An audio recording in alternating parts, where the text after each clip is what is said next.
So hello, everybody, and welcome to the 17th session of the PWL International Seminar. As most of you know, this seminar is hosted by the Nova Institute of Philosophy in the context of the FCT-funded project Mapping Philosophy as a Way of Life, an Ancient Model, Contemporary Approach. And today we have the great pleasure of having with us Luca Mori. And first of all, welcome, Luca, and thank you so much for having accepted this invitation. I will just very shortly introduce Luca Mori. Luca Mori is a researcher in the history of philosophy at the Department of Civilizations and Forms of Knowledge at the University of Pisa. He directs the series Philosophie de l'exercicio, Philosophies of Exercise, published by ETS Editions in Pisa, and which counts already with 6 published volumes, if I'm not mistaken, in different authors of the history of philosophy. So I invite you all to check this wonderful collection. And Luke has a long list of publications. I will just mention the 2 monographs, and I'll say the names in English to spare you my lousy Italian. So the first one is Kinetics of the Psyche, Self-Care and Exercises of the Philosophers from the Ancient World to the 17th Century, published in Italian in 2021. And more recently, The Exercises of Socrates, The Art of Improving Oneself, published also in Italian in 2023. Today, he's going to give a talk with the title, The Kinetic Foundations of Ethics in the Tradition of Philosophy as an Art of Living. We very much look forward to listening to your talk. So without further ado, I will give you the word. Thank you, Luca. Thank you very much, Marta, for the opportunity to share my research. And I am very honored to be here to take part in this international seminar. And thank you all for being here. I have some slides to share. So, okay. So let's begin. The fundamental question of Greek ethics can be formulated as follows. How should one live? We find the need to reason on this point in Plato's Republic, for example. And I wish to highlight here the kinetic matrix underlying this fundamental ethical question. And I suggest that emphasizing the kinetic matrix of ethics and philosophy as an art of living, as a techne periton bion, allows us to better compare systems of philosophical exercise developed in different times and places, help us to approach in a new way the vexata quaestio concerning interruptions and continuity in the history of philosophical spiritual exercises, and allows us to decipher the underlying kinetic logic of some exercise techniques that appear across different schools and traditions, with or without modifications. I also suggest combining the kinetic perspective with the quadripartite model typical of medical analysis, taking into account the medical metaphor that can be used to discuss philosophy as a way of life, interpreting, for example, philosophia as medicina animi, as Cicero writes in the Tusculane Disputationes. The 4 distinct moments of the medical discourse are diagnosis, etiology, therapy, and prognosis. There are some typical elements in the philosophical diagnosis of human condition. The human condition is characterized by suffering, agitation, self-deception, and discomfort, by the instability of mental states linked to the instability of the external condition of fortune. And there are also continuous oscillations, fluctuatio in Seneca's words, between joy and pain, happiness and unhappiness, satisfaction and satisfaction. Etiology has to do with the identification of the factors that move the somatopsychic system to inappropriate actions or beliefs to actions or beliefs that cause suffering. So etiology has also to do with the identification of the vectors of turbulent motion from the outside to the inside of the psyche, of the animus, of the mens, and has to do with the identification of the endogenous factors of turbulence. Therapy. Therapy is necessary because we need exercises to limit or eliminate our exposure to disruptive and misleading movements of the soul, of the mind, on the somatopsychic system, depending the authors considered.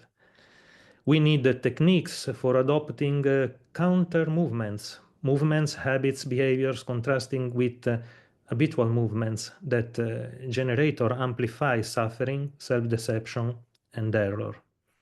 And prognosis has to do with the definition of the best possible human condition, achievable through appropriate philosophical exercises.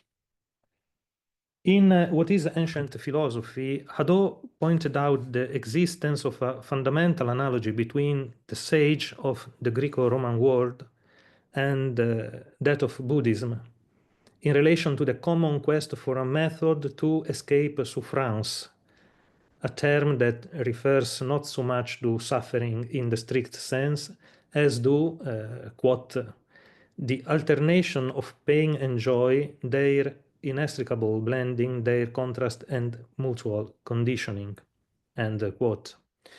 Hadot adds that some studies in Asian thought surprised him, revealing, I begin a quote, troubling analogies between the philosophical attitudes of antiquity and those of the Orient. Hadot doesn't provide many examples of the analogies he refers to.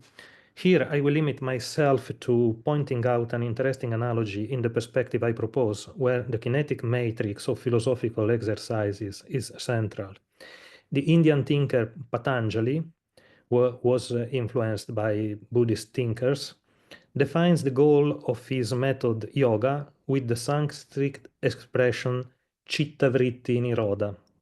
This expression means the interruption, nirodha, of the swirling motions, vritti, of the mental processes of chitta, a Sanskrit term whose semantic range is partially overlapping with that of the Greek psyche. In other words, the goal of the method, of the Patanjalian method, consists in the definitive stabilization of the psychic kinetics, in the interruption, nirodha, of the swirling motions, vritti, of the mind, chitta. Patanjali also relates the swirling motion of chitta to the swirling movements of the elements that constitute reality, guna vritti viroda, because chitta is affected by those swirling movements, since it is a repository of impressions, of movements, of perceptions, of memories, of expectations, of representations, of words, feelings of attraction and of repulsion, both for present and for absent objects. There is also an analogy between vritti and perturbatio, with reference to the Latin word turbo, which in Latin means vortex, and vritti is vortex. So perturbatio is how Cicero translates pathos into Latin. So apatheia can be read as nirodha of vritti, where nirodha corresponds to the alpha privative of apatheia and vritti to pathos or perturbatio. There is this correspondence, and in this correspondence we find a kinetic nature of the problem. In Seneca we find the expression turbo rerum, that is partially similar to the Patanjalian expression gunavritti. And Seneca says that there is a whirlwind of things, a turmoil of events, a vortex, turbo quidem, that envelopes and drags, rotat et involvit, our souls, animi, without us even noticing it, lifting them, our souls, to great heights and plunging them into the abyss, alternately. The human animus is by nature, in Seneca, dynamic and subject to movement. Humanus animus agilis est et pronus ad motus. And it has been placed by nature in a turbulent coexistence, tumultuosus contumbernium. Without the stabilizing action of philosophy, we end up always displeased with ourselves, sibi displicere, always unstable, instabiles, agitated, mobiles, as inevitably happens to the undecided. We usually live, in Seneca's words, like floating bodies dragged along the waters of a river. For Marcus Aurelius, we tend to move like puppets, neurospasticeni, as we react to what happens around us. Thus, it is necessary to keep away from the mind, the anoia, and from ourselves, all things, I quote, all things that the vortex of the outside world makes swirl, end quote, in order not to be dragged into that swirling movement. These are just a few examples of the diagnosis concerning the profoundly unstable nature of the conditions to which human beings are exposed. And this diagnosis is found not only in philosophy, but also in epic and tragedy. Pyrrho of Elis, for instance, loved to quote passages from Homer that refer to the instability, to abebaion, of the human condition. The image here roughly represents the turbulent scene of human existence. The green circle represents the individual human being. In the environment, there are lines of force that exert various influences on the individual. Thus, the individual may be shaken, feel attraction or repulsion. The individual is drawn upward or downward by the driving forces of objects and events. A description of the fundamental kinetic scene of human existence can be found in Epictetus. Don't you realize that over a long stretch of time, all sorts of different things are bound to happen? A fever will get the better of one, a robber of another, a tyrant of a third. That's the nature of the world we live in. That's the nature of the people who live in it alongside us. So Epictetus says, settle down then, and let all these things upset you, cause you grief, and make you wretched and miserable. Be at the mercy of something other than yourself, and not just one or two things, but countless thousands. This is the diagnosis of the ordinary condition of human beings. And we need also an etiology. And so Epictetus says, for example, we prefer to care for and be attached to many things, body, possessions, brother, friend, child, slave, and this attachment to many things weighs and drags us down. This is the condition that philosophy should remedy. We need to interrupt our exposure to the contagion of surrounding movements, our tendency to make our mental states dependent on external conditions. Considering the variability of the conditions in which human beings live, Solon said to Croesus that human life is entirely a matter of chance. Pan est anthropos xymphore.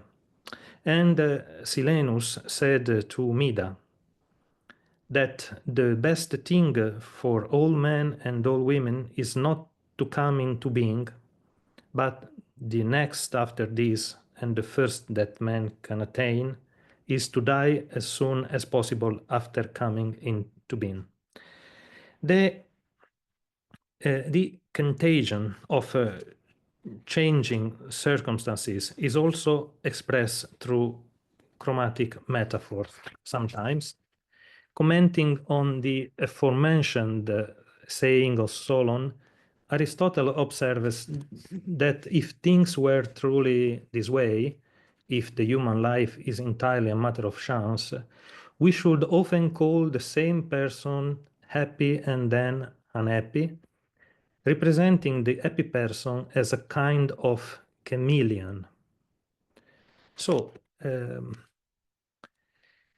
this could happen to a human being. If the situation is rosy, the ordinary human being becomes rosy, metaphorically.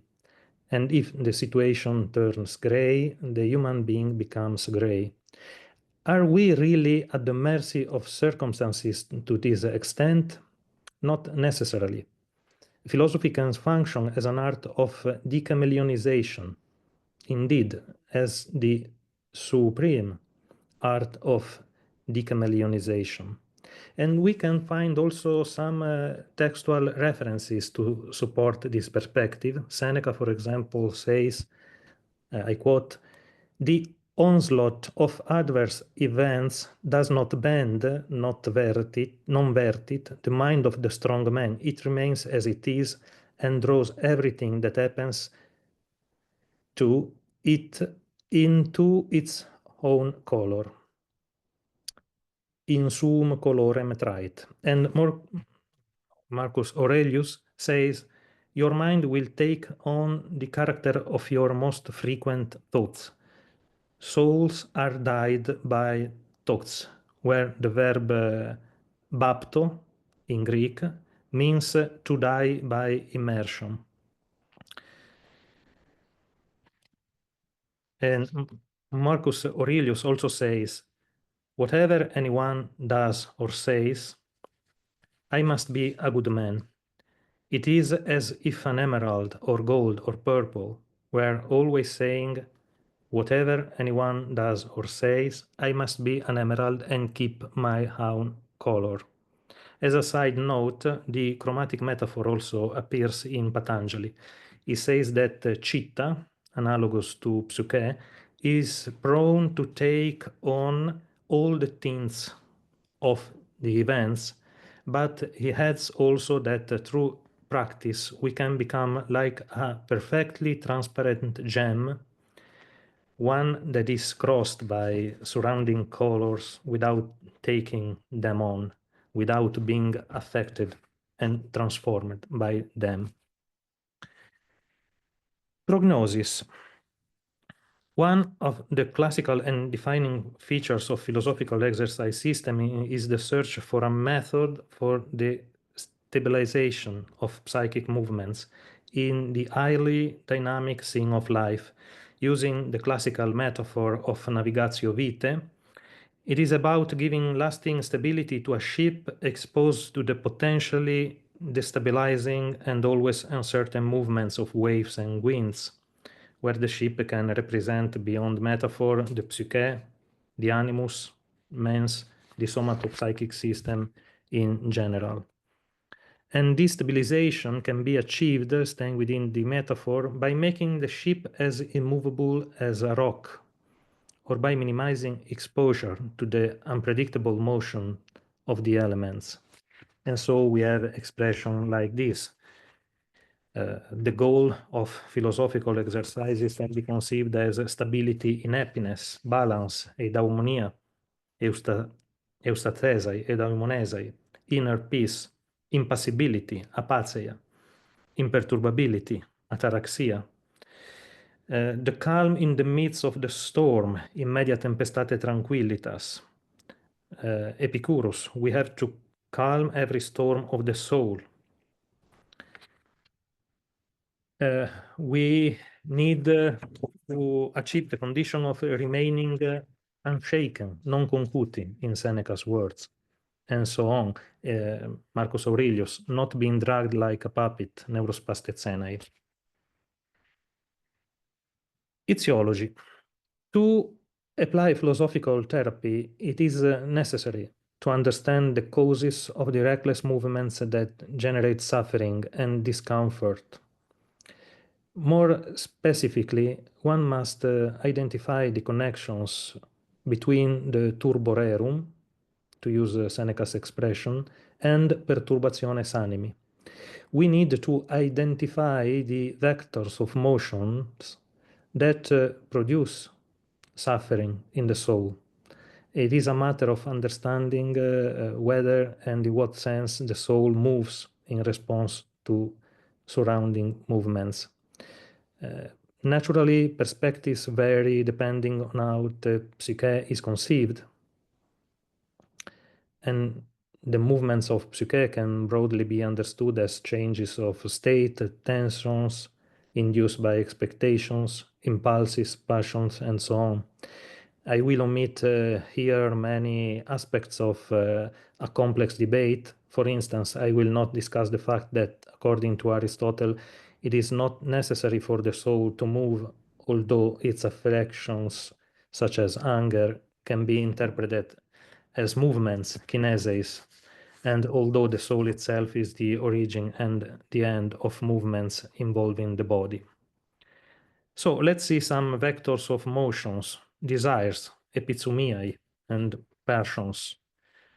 Plato, for example, speaks of movements determined by desires, by epithumiae, and the passions, like strings or chords, passions pull us, and as they oppose one another, they push us in opposite directions, towards opposite actions. And it is precisely here that the difference between virtue and vice lies. But also passions and impulses are vectors of motions. In Zeno, for example, passion, pathos, perturbatio in Latin is a movement of the soul. For Chrysippus, the affection, pathos of the soul, known as impulse or me, can be understood as the movement of the soul, and passion can be then understood as an excessive impulse or a deviant impulse that escapes the control of reason. And so passions are like out of control motions. And there is debate about these things. For example, Galen argues that the Chrysippus monistic view, which traces everything back to reason, cannot explain the violent driving kinetic force, via e kinusa, produced by passions and impassions. Epicurus distinguishes between kinetic and kantastematic pleasures, and Lucretius maybe is less kinetophobic than Epicurus. Selfish impulses. Marcus Aurelius says that one of the fundamental goals of exercises is to prevent the directing mind, the hegemonikon, from being pulled like a puppet by selfish impulses. Fantasiae, representations. Epictetus says that it's not things that trouble human beings, but the ideas, the representations, the fantasiae that they form concerning things. And in general, a fundamental cause of suffering is ignorance, the inability to see things as they truly are. This is well known in Plato with the term amatia, but also in Patanjali, avidya. Avidya for Patanjali is the field in which human afflictions arise because, for example, ignorance exposes us to desire false and unstable goods. Ignorance leads to worrying and getting upset over things that don't deserve concern. And also beliefs are vectors of deceptive and perturbing movements. Cicero, for example, says in Tusculane Disputationes that now the cause of distress, as of all the emotions, is to be found entirely in belief.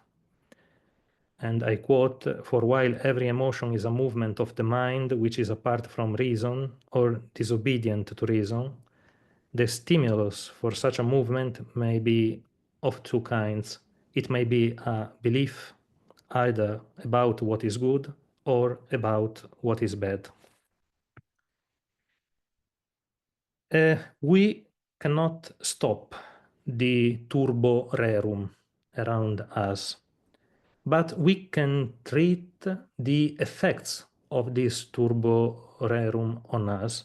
We can treat the pathological motions of the psyche, of the animus, of the mens. We can treat the various perturbations animi, perturbationes animi, generated and amplified by ignorance. So let's examine the kinetic logic explanation underlying some classical exercises. The view from above, for example. Expanding one's view on particular things and events allows one to downsize the perceived importance and pressure. Thus, this exercise allows one to diminish, to reduce the kinetic effect that particular things and events may exert on the psyche in terms of attraction and repulsion. Seneca argues that getting used to looking at events from above, ex alto prospiciens, loosens the chains binding us as we are all in some way prisoners. And also we find some examples of these exercises in Marcus Aurelius, but also attributed to Socrates. Retreating into oneself, human beings distance themselves from the turbulence of the environment, loosening their ties to things and events around them. They feel less or not at all the pull of their attractive or repulsive forces. Seneca says, above all, it's necessary for the mind to be withdrawn into itself, animus ab omnibus externis in se revocandus est. Epictetus writes that in every situation we have to remember to turn to ourselves.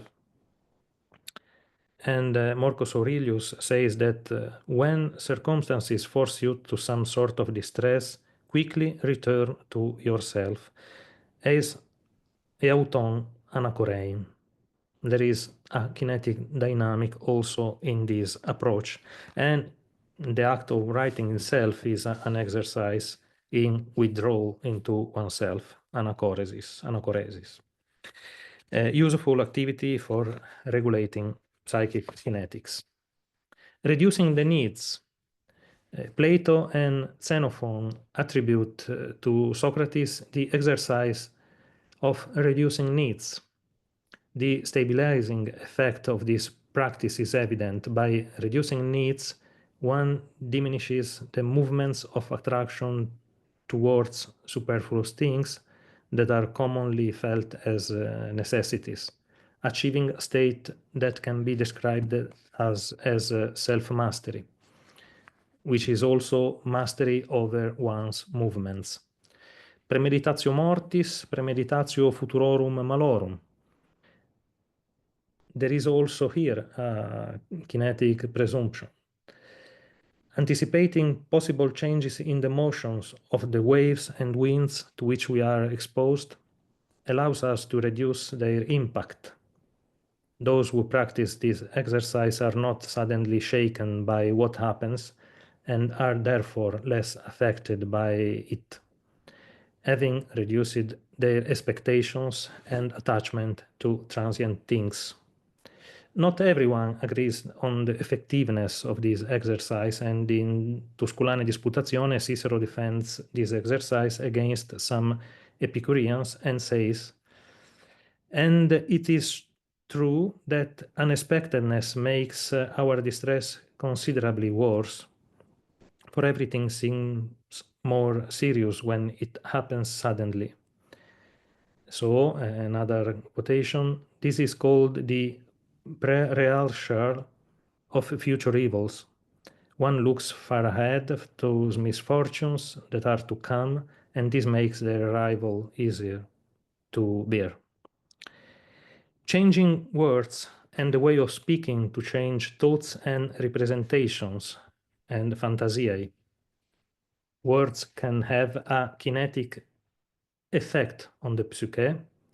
For example, according to the testimony of the Neoplatonist Simplicius, Arian of Nicomedia composed the Enchiridion of Epictetus by selecting the most stimulating teachings of the philosopher, those most effective in moving the psyche, kinetikotata ton psychon.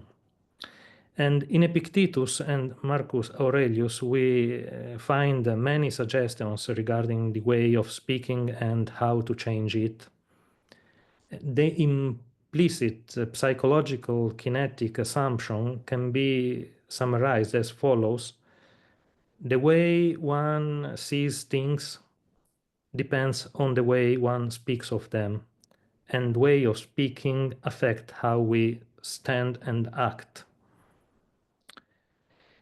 So, for example, we should speak of transformation rather than loss when we lose an object or even a loved one. We should speak of transformation, of metabole, rather than loss, apobole.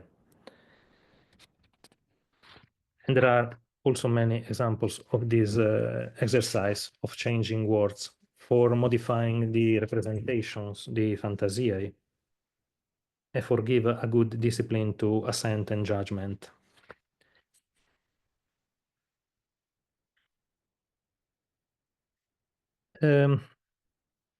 Something changed in the Middle Ages. In the Middle Ages, we can find a new kinetic framework of the human conditions.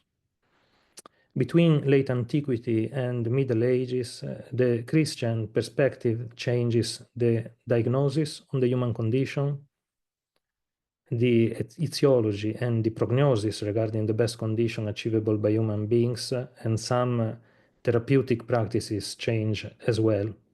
However, the problem of self-care continues to have a clear kinetic nature. There is a new field of forces in which human beings find themselves, and this field of forces changes, and there are forces that move the human beings against which philosophy alone can do nothing. Let's quickly look at some examples regarding the etiology. Human suffering is attributed to the original fall and sin. The Christian must take into account the action of, for example, the invidiosus diabolus and of demons. Behind the agitation of the soul, there may be the diabolical temptation. For the desert monks, demons are the primary source of trepidatio anime, turbor, and cogitationes sine ordine.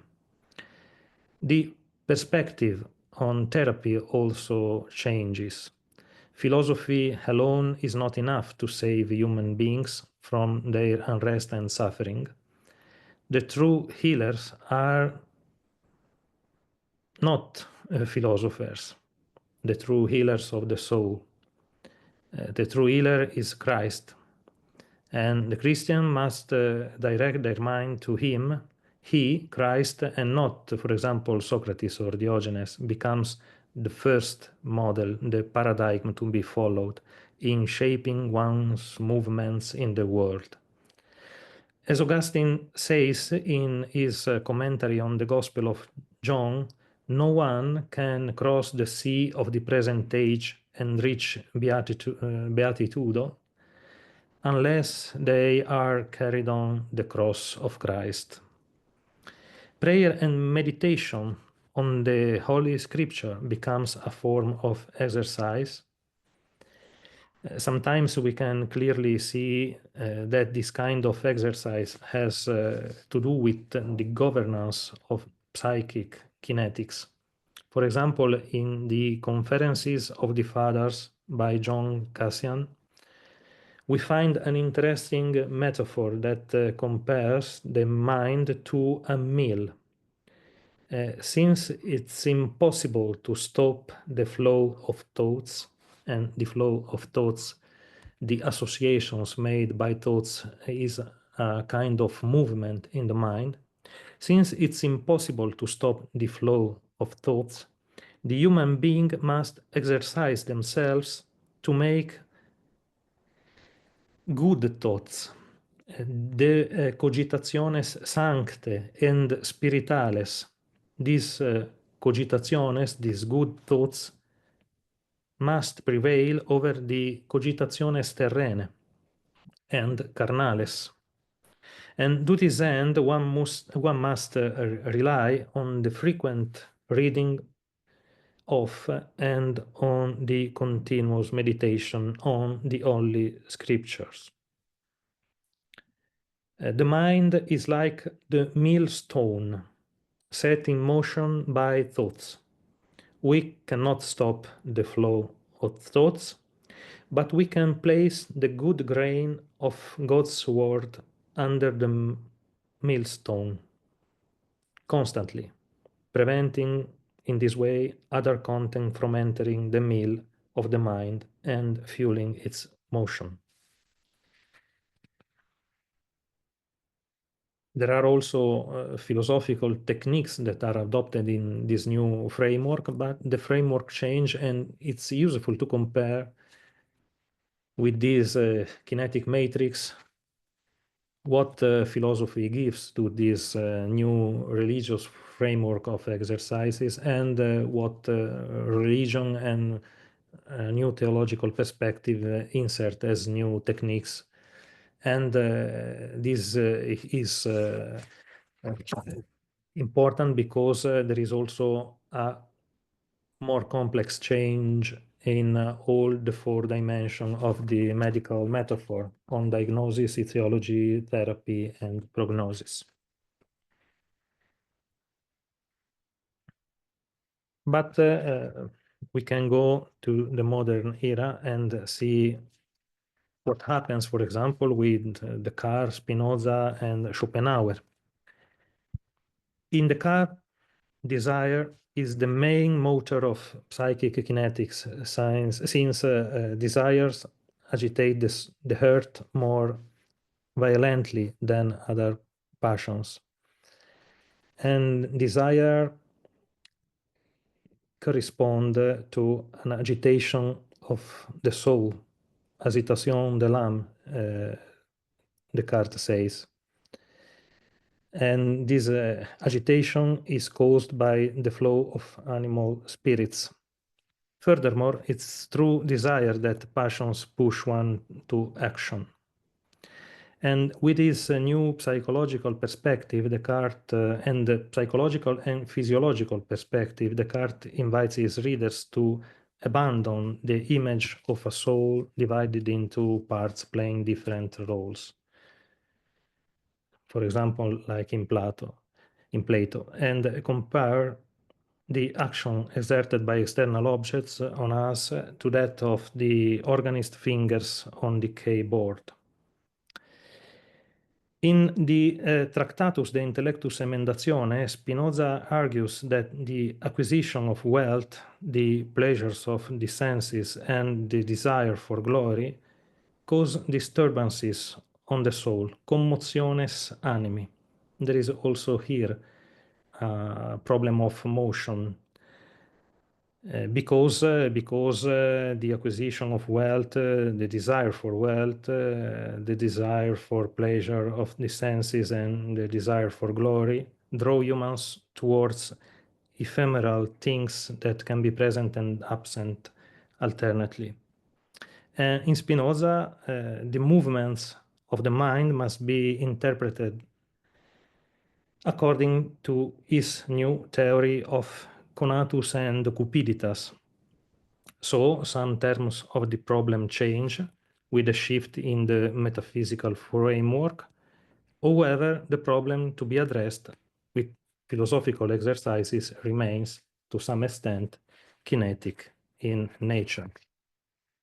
In Spinoza, we also find a new version of the view from above technique, considering things, for example, subspecie aeternitatis, allows us to attain the stable beatitudo of the wise. In Schopenhauer, the will underlies the most general forces of nature.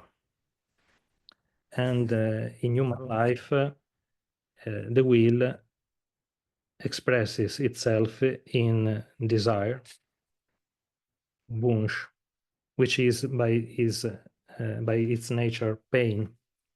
The knowledge of the whole, Erkenntnis des Ganzen, made possible adopting the Upanishad perspective of the Tattvamasi, makes possible what Schopenhauer calls the quietive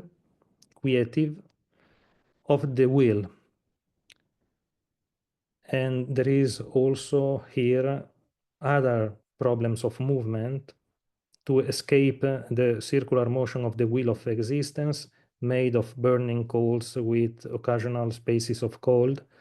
One must abandon the mode of knowledge centered on the principium individuationis, which is the way in which phenomena are usually known, that lends us to give weight to the fleeting well-being of one's infinitesimal self.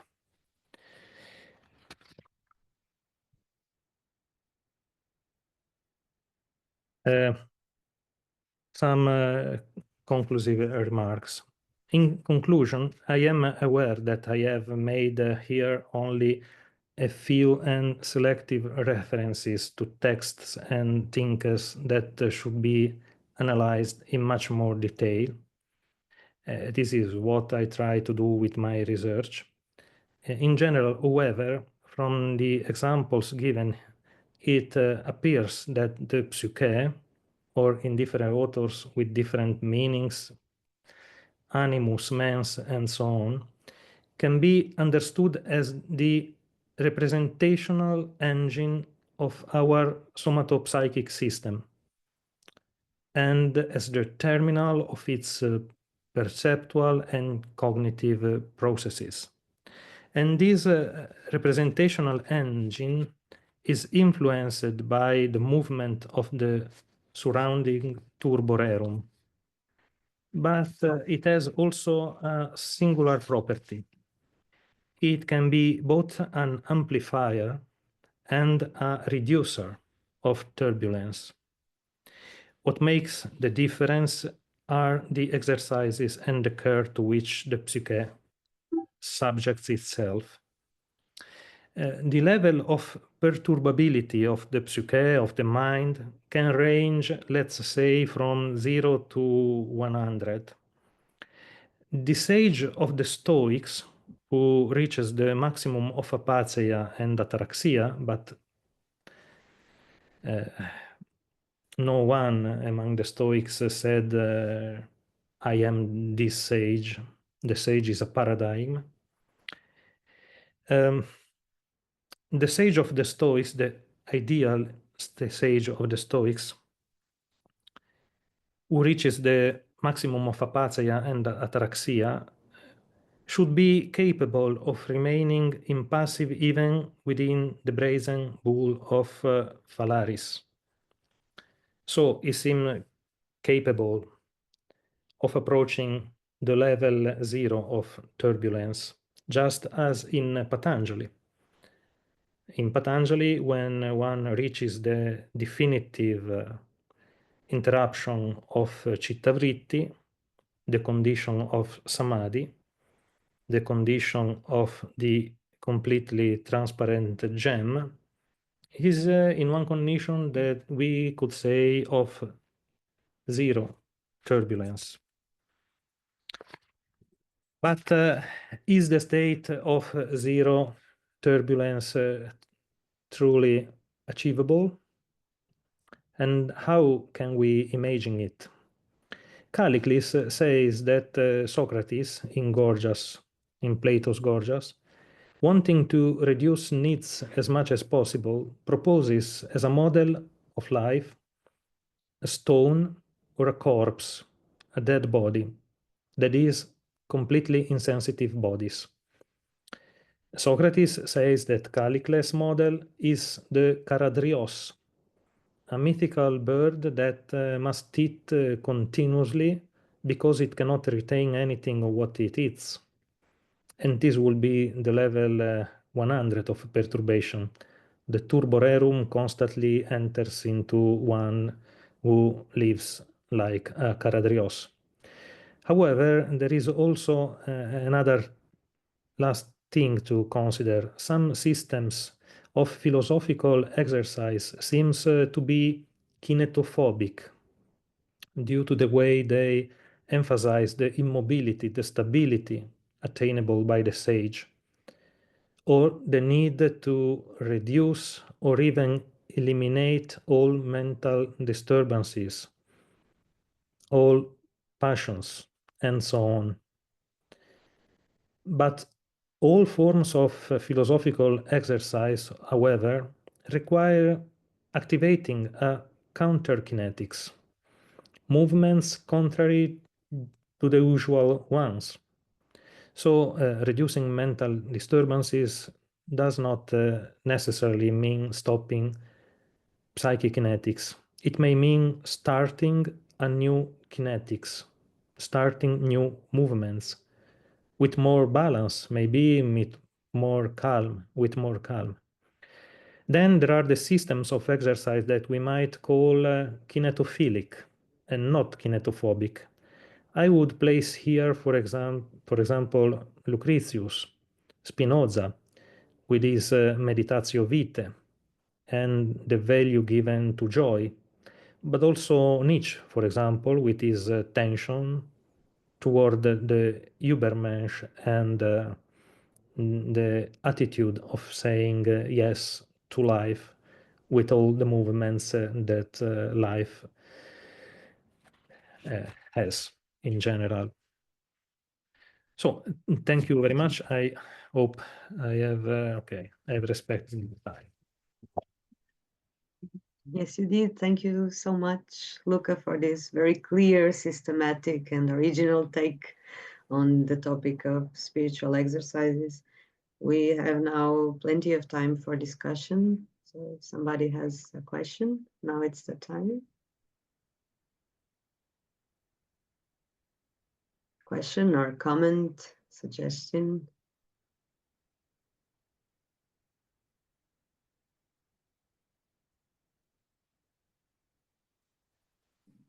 I can start if nobody wants to speak right now. I was just very, very curious to hear what you had to say about Nietzsche, actually.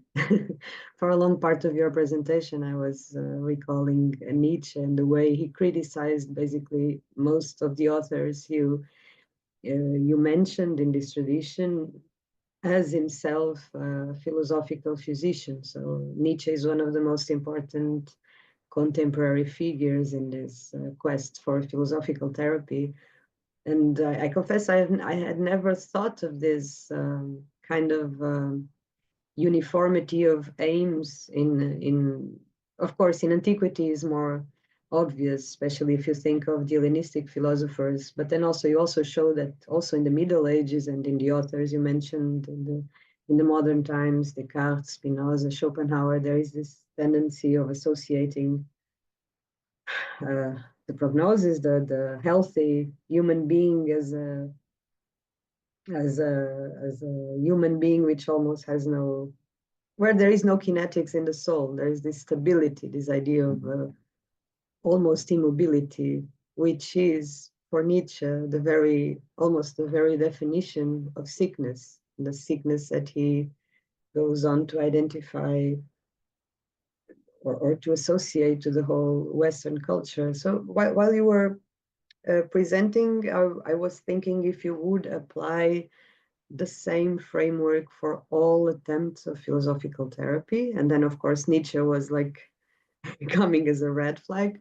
But since you mentioned it in the end of your presentation, identifying him as a kinetophilic philosopher instead of kinetophobic, how would you relate these two tendencies? Or can you also design a therapeutic framework where you would not be hostile to kinetics, but would instead want to like dynamize it or intensify it? Does this make sense, or would it be some kind of contradiction to your own framework or to the way you think of philosophical therapy? Would Nietzsche be an objection to your work, or would it be a variation of it? How would you classify him? And also, I was also wondering if this would apply to other forms of therapy. If you think of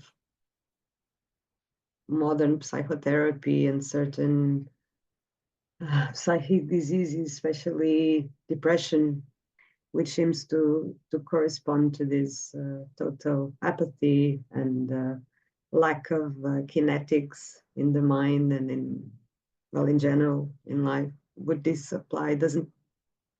Wouldn't seem to apply in this context. It's just a curiosity I had also while listening to you. Yes, thank you very much for your question.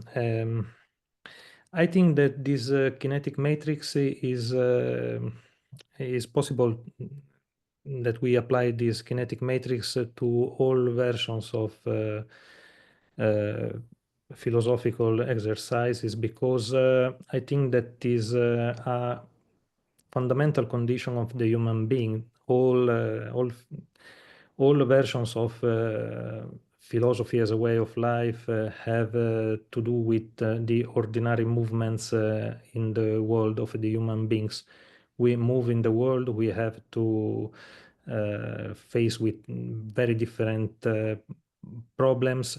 We can understand as movements also beliefs and passions, because we move in the world depending on which beliefs we have in mind, and so on. So all philosophical systems of exercise, I think, have something to say about the ordinary movements of the man in the world and how to change these movements in a better way.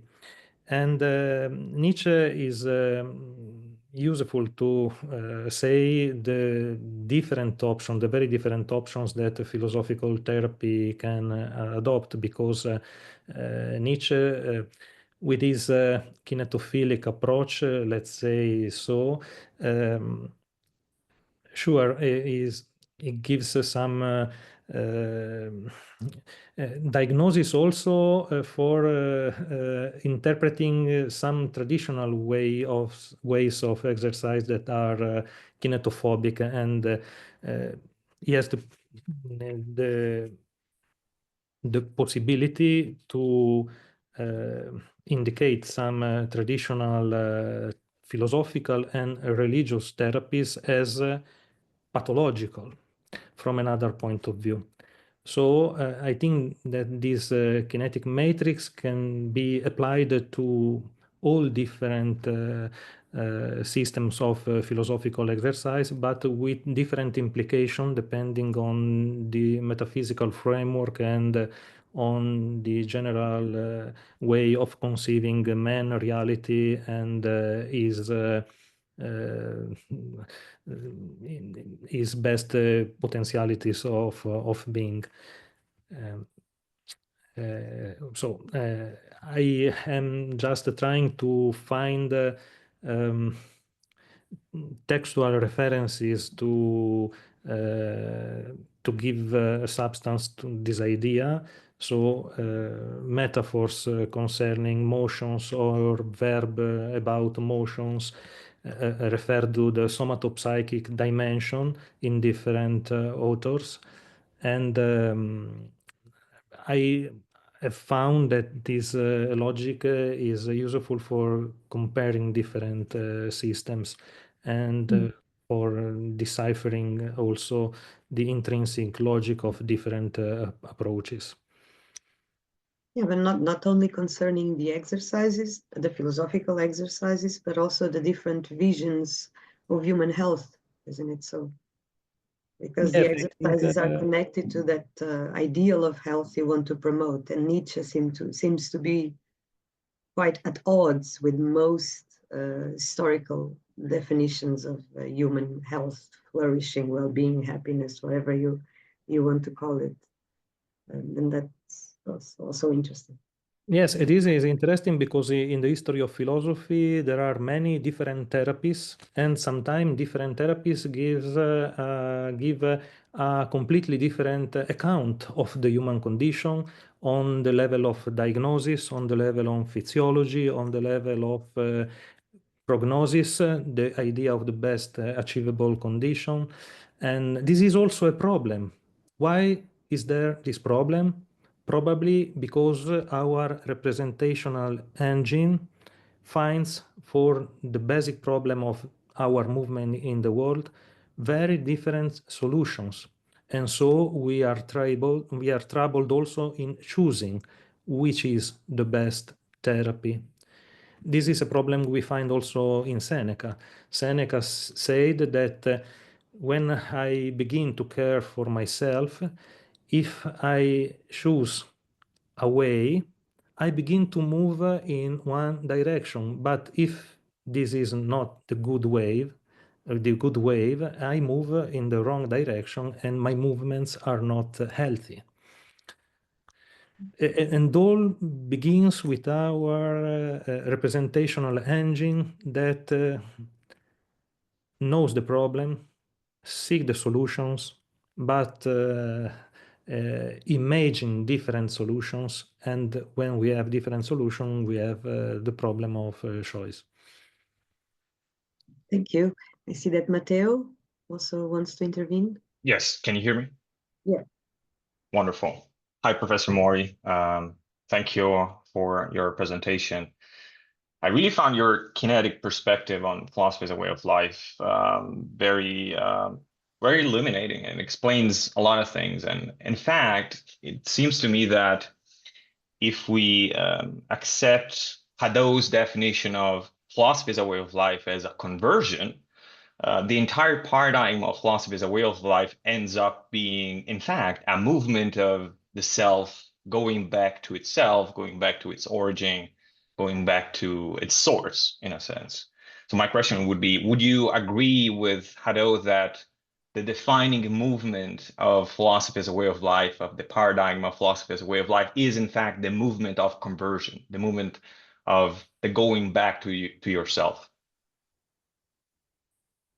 Yes, absolutely. I thank you for your question, and I think that this connection is very important because in all the text I have studied, I think it's possible to see this connection between the way of seeing the world and the way of moving in the world. Because if I see the world through a particular map, this map has an effect on my movements. So I have to change my way of seeing the reality in order to change my movements, and I have to change my movements, my habits, to change my way of seeing reality. Is something like circular condition. And so this is important because we can see that theory and practice in this sense are very connected. Why in the ancient system there is also the importance of logic, of physics, and of ethics, because I need a different perspective on the world. So I have to convert my way of seeing in order to being able to change also my movement in reality. And this is well expressed in the Plato's myth of the cave, for example. We need this metanoia, and metanoia and change of movement are very linked. This is also clear because in all these systems, the basic elements of etiology, the basic cause of bad movements is ignorance, is amatia, it's avidya in Patanjali. The fact that we don't see the things as they truly are. And this is a problem. We need to change the way of seeing reality. And this is this paradox, probably. We need to change the way of seeing in order to change movements, but we have also to change movements, habits, behaviors to change our way of seeing the reality. Thank you. Wonderful. Thank you. Perfect. Thank you. I don't know if there are other questions or comments. Yes, if I can, and sorry. Lucilla, welcome.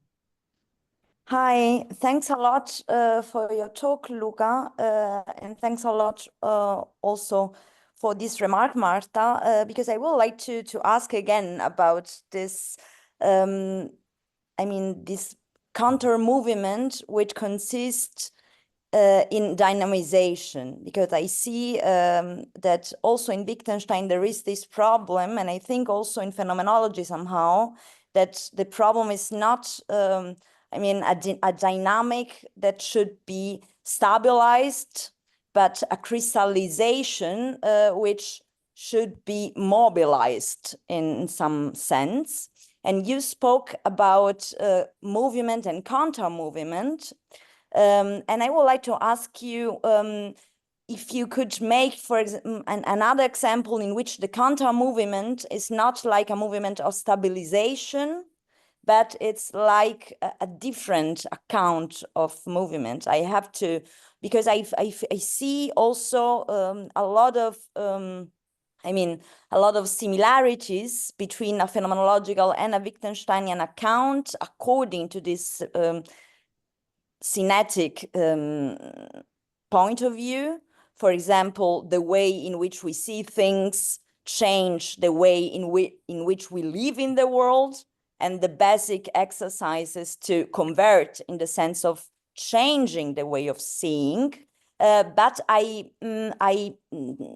would suggest, or somehow I feel, that there is a difference in the counter movement, in the meaning of this, like, what does it mean to see the things as they are, and to like break up with these crystallizations. And I would like to ask you if you could make a couple of further examples about movement and counter movements, which I found very useful and thought-provoking to think about this frame according to movement and counter movement. Yeah. Thank you. Thank you very much, Lucilla.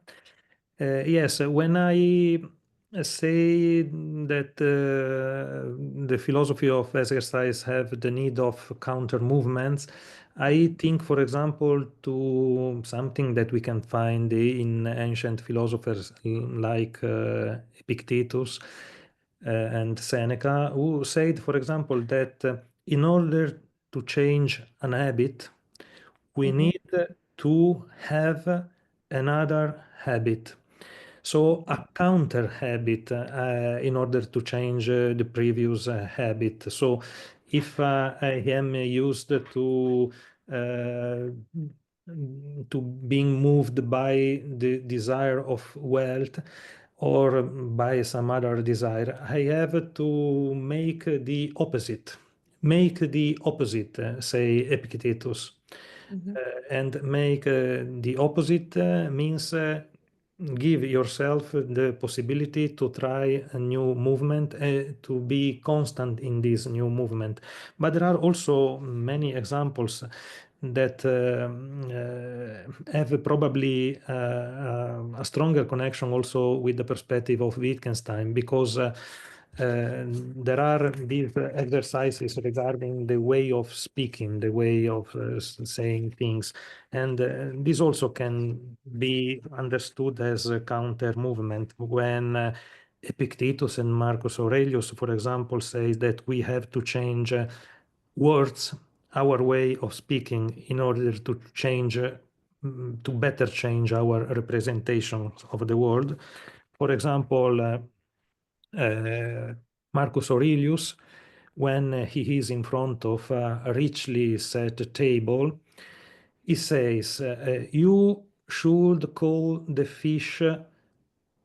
So my automatic movement would be, oh, there is a very nice fish with the Falernian wine. And the Falernian wine is known that has a suggestion like a very good wine. And so my desire is moved. And maybe I am also proud if I have this wine that is a particular wine, not unusual wine. So this is like an automatic movement in my mind. And Marcus Aurelius say, no, you have to say different things in order to see and to remember how the things really are. So you have to say, I see the dead body of a fish. I have the mere juice of small grapes. And Marcus Aurelius, also referring to himself, he says not about himself, I am the emperor. But saying the things as they really are, he says, speaking of himself, I am a sack of flesh filled with entrails and a bit of vital breath. So these are counter movements in the use of language and in the way of speaking that are the first step or an important step in order to change habits and change in order to change the effects that things have on me. I have to think when I see something that is stable or appears stable, I have to think not where I see a stable object, there is transformation. So exercise of the view from above and from distance, also in a temporary expression. I see the empire, the Roman Empire, but I have to see, considering that other empires have begun and have ended, that that is not something eternal, but is subject to transformation. Where you find objects that you think are stable, you have to remember this is a counter movement of your mind, of your psyche, that there is transformation. And this change the way in which I perceive, and this change the effect that the perceived object has on my psyche, on the kinetics of my psyche. Thanks a lot. Okay, perfect. If there are no further questions, I will now close this session. Thank you very much once again, Luca, for this very illuminating talk. And thank you all for being there, especially to those who contributed for discussion. Thank you, Matteo and Lucilla. The next session of our seminar will take place on December 11 with a talk by Lucilla Guidi. I hope to see you then. Till then, take care and see you soon. Thank you very much again. Bye. Thank you.